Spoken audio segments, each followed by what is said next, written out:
Hello, beautiful people. You are listening to In My Opinion with Dr. Ananse, where we talk about all things that make life worth living, big or small. Today, we are keeping it local. We're keeping it real. We are talking about the little things, everyday Ghanaian joys. You know, those small moments that just make you go, Charlie, life be nice. So grab your tea or your sobolo, settle in, and let's vibe.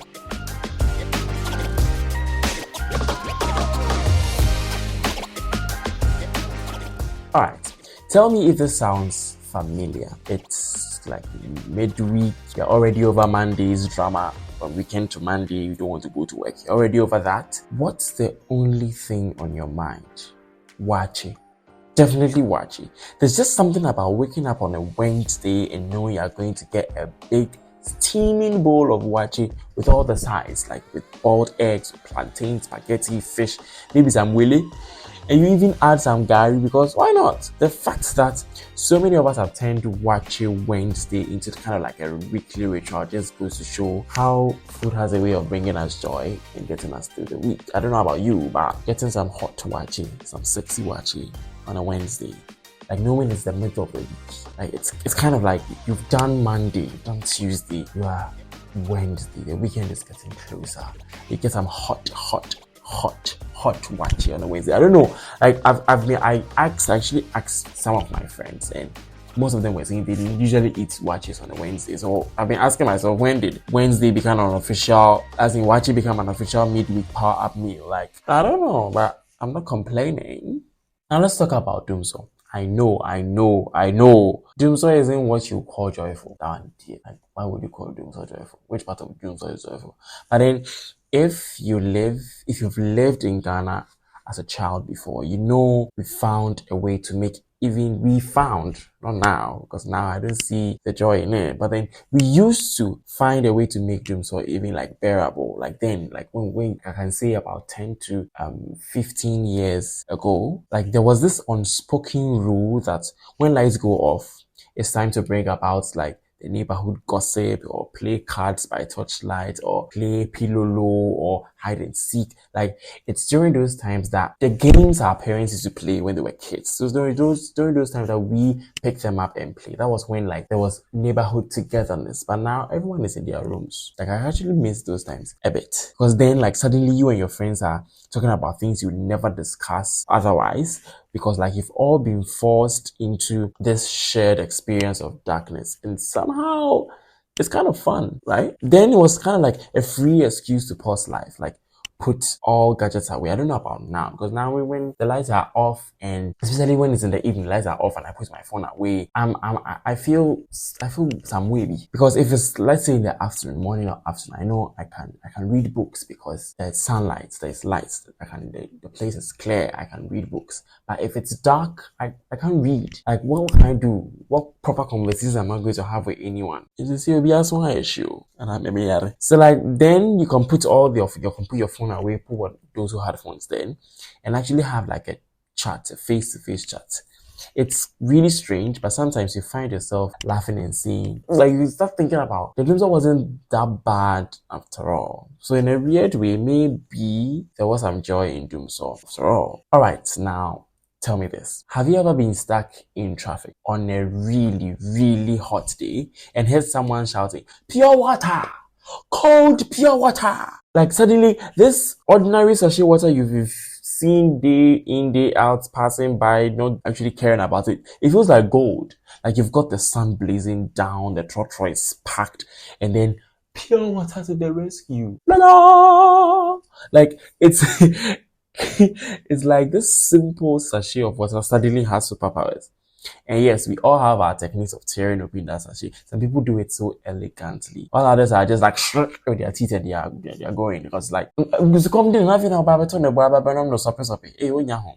that's like the pure Ghanaian style, like finding happiness in the simplest of things. So here's to pure water hustlers saving us all one sachet at a time. These people are really going through a lot, because if you've ever spoken to a pure water hustler, you tend to realize that they're actually making very little at the end of the day. Whatever they are making, if you look at your daily spending, that's like how much they are making and spending, because they need to eat. along the line. You cannot stay in the sun all the time. You need to drink water. They need to buy the water that they are also selling in a sense. So kudos to them. Like they're doing a lot.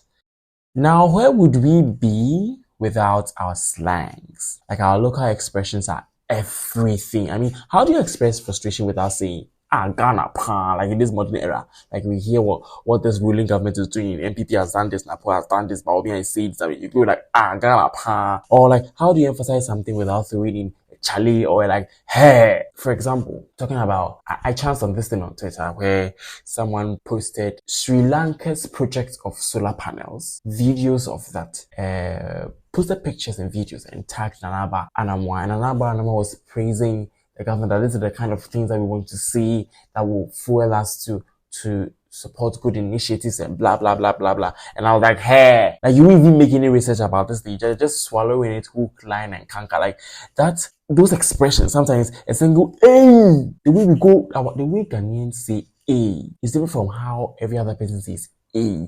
And most times each A has a different meaning. Like just a single A can say more than any full sentence could. And I tell you, if Ghanaians could get a CD every time we use one of these phrases, there's hair, there's A, there's Charlie, there's Ghana pa, or you pa, we'd all be millionaires by now. Our slangs makes conversations fun, it makes conversations relatable, makes conversations unique. It's part of what makes being Ghanaian feel like being part of an inside joke. You can meet someone from anywhere in the country, and once you start throwing in these words, it's like you're instantly friends. This is mostly to the gents. Ladies, they don't have a treasure too much, but ladies who know how to vibe. Like when you meet each other, you're still talking about just about a thing or two, and you go, hey, you go here, you go, Charlie, like those kind of things. Or like the ladies go like, go girl.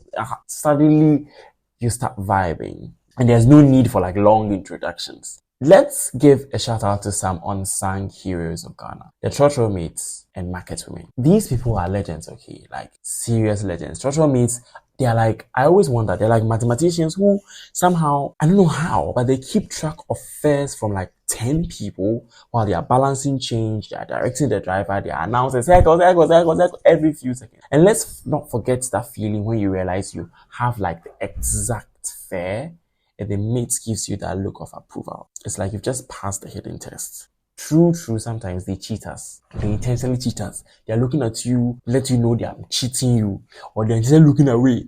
You call them, mate, he's not giving me my money, and they're trying to look away. Mate, my change. And they're trying to look away. Sometimes they do that, but then, like, have you not wondered how they're able to keep every single person's amount I was giving in their heads, and where they will alight, and how much they'll be getting? Like, I give mad respect to such people. I'm like, these people are very intelligent, very smart. They're able to retain such information in a very short time that we people who are doing in quote white collar jobs can't even do that. And then there are the market women. These women have some serious bargaining skills. Like you walk into Makola thinking you're about to get a deal, and before you know it, you're holding 3 items you didn't even know you needed. They know their customers, they know their prices, but like they just know what it's all about. They make hustle feel like life.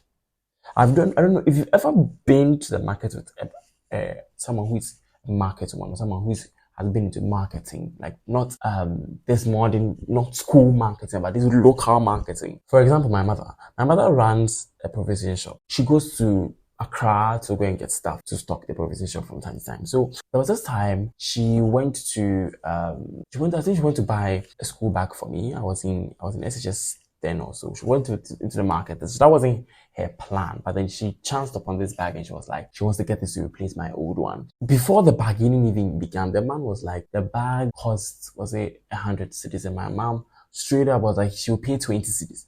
Hey, 20? You won't even say, 60 or 50. 20. 20. Like, I don't know how to do it, but they just know how to do it. And Friday nights in Ghana, there's just this energy. There's just this buzz. Like when it doesn't care whether you're a homebody, whether you are out and about, you just can't deny that Fridays have this vibe. Like the whole country is taking a collective breath. Like those who live around the main routes from Accra to Kumasi, especially if you're closer to Accra. So from Sawam to Amasamai to Pokwase to Ofanko, that stretch, every Friday evening, Friday afternoon to evening, you find traffic all the way like from those coming from Kumasi. And every Sunday evening, you find traffic from all the way from those leaving Accra to Kumasi. Like almost every weekend, people are trooping into Accra for the Friday vibe. And the Friday, maybe like you'll be chilling with your friends at the local spot, you'll be grabbing some kebab, or you'll be hearing some distant music for some joints. Like Fridays are just when we let loose. And it's most people, not all of us. Some of us go to church to go and pray, to give thanks for a peaceful and a calm, successful week. But then post that, we still let loose a little, because you've made it through the week and now you're like ready to enjoy, even if it's just a cold malt or a football match on TV. And there's a joy in knowing that the weekend is here and that you get to rest, you get to recharge, and you get to just be. That Friday vibe is like pure Ghanaian happiness, plain and simple. So why am I talking about all these little things? Well, as we all know, or as we Ghanaians we know, life isn't always easy here in Ghana. But I think what makes us special is our ability to find joy in the simple, everyday moments. We as Ghanaians, we know how to celebrate, even if it's just like a small plate of waakye or that well-timed with a friend. So like the next time you are enjoying chilled pure water or haggling with a market woman, take a moment to appreciate the little things that make being Ghanaian uniquely beautiful. If you've got any other everyday Ghanaian joys that you'd like to share, reach out. I'd like to hear them and maybe even do a part 2 with your suggestions. So that's it for today's episode, friends. Thank you for tuning in to In My Opinion with Dr. Ananse. I am your host, Dr. Ananse. Remember, life doesn't have to be grand to be good. Sometimes it's the little things that make it all worthwhile. So take care, stay joyful, and keep those Ghanaian vibes alive. I'll catch you in the next episode. Bye.